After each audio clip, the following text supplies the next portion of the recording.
세계 증시는 빠르게, 우리 증시는 폭넓게 3분 증시입니다.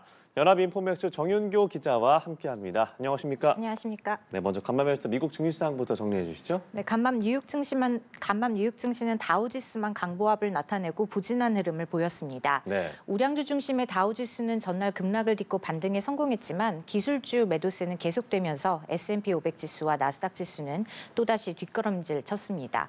3대 지수 보겠습니다. 예. 다우지수는 전장 대비 0.08% 오르면서 거래를 끝냈습니다. 반면 S&P 500 지수는 전장보다 0.5%, 나스닥 지수는 전거래일보다 1.21% 내리면서 장을 마쳤습니다.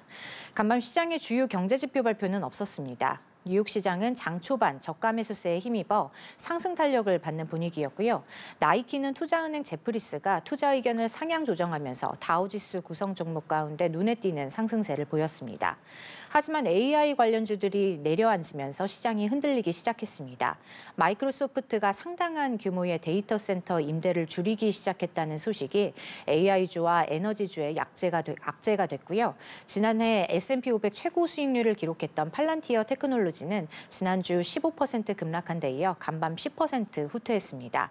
전력 공급업체 비스트라 에너지와 콘스텔레이션 에너지는 각각 5% 밀려났습니다. 네, 말씀하신 대로 나스닥이 급락세를 보였는데 빅테크주의 주가 흐름은 어땠습니까? 네, 대형 기술주들은 지난주에 연장선상에서 계속 압박을 받았습니다. 시장 참가자들의 시선은 실적 발표를 코앞에 둔 엔비디아 주가에 쏠렸는데요. 예. 엔비디아는 3% 주저앉으면서 투자자들의 경계감을 반영했습니다.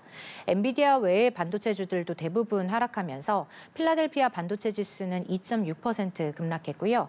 테슬라는 2%, 니콜라는 32% 폭락하면서 전기차도 일제히 약세였습니다. 마이크로소프트는 AI 데이터 센터 투자를 취소한다는 발표로 1% 하락했고요. 대형 기술주 그룹 매그니피센트 7 중에서는 애플만 홀로 소폭 상승했습니다. 애플이 개장 전에 향후 4년간 미국에 총 5천억 달러 규모의 투자를 단행할 거라고 발표한 데 힘입었고요. 도널드 트럼프 행정부가 중국산 상품에 추가 관세를 부과하자 관세를 피하기 위해 미국 생산을 늘리려는 행보로 보입니다.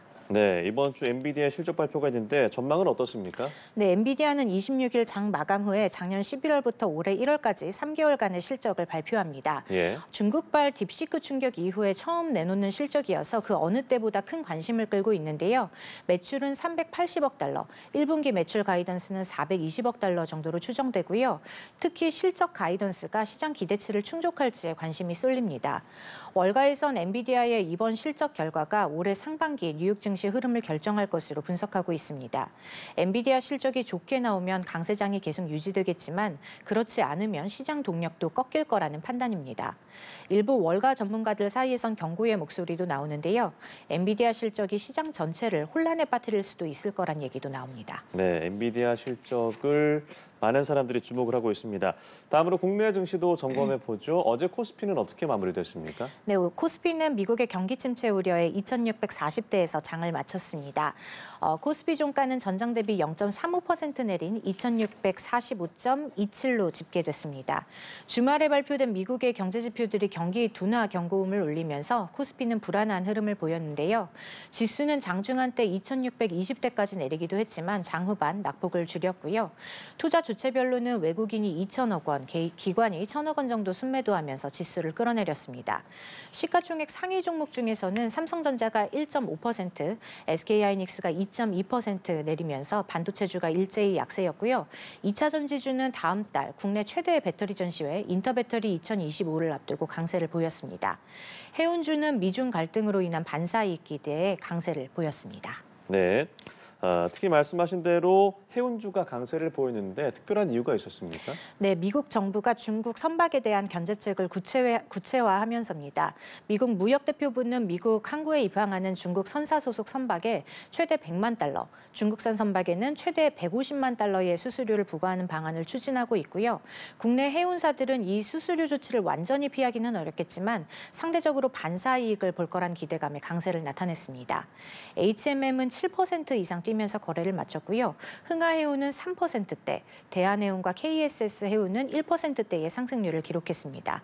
아울러 조선주도 좋은 흐름을 보였는데요. 삼성중공업은 4% 이상 뛰어올랐고 HD 현대미포는 1.5% 급등했습니다. 네, 알겠습니다. 오늘 말씀 여기까지 들어보죠. 지금까지 3분 증시 연합인포맥스 정윤교 기자와 함께했습니다. 고맙습니다. 고맙습니다.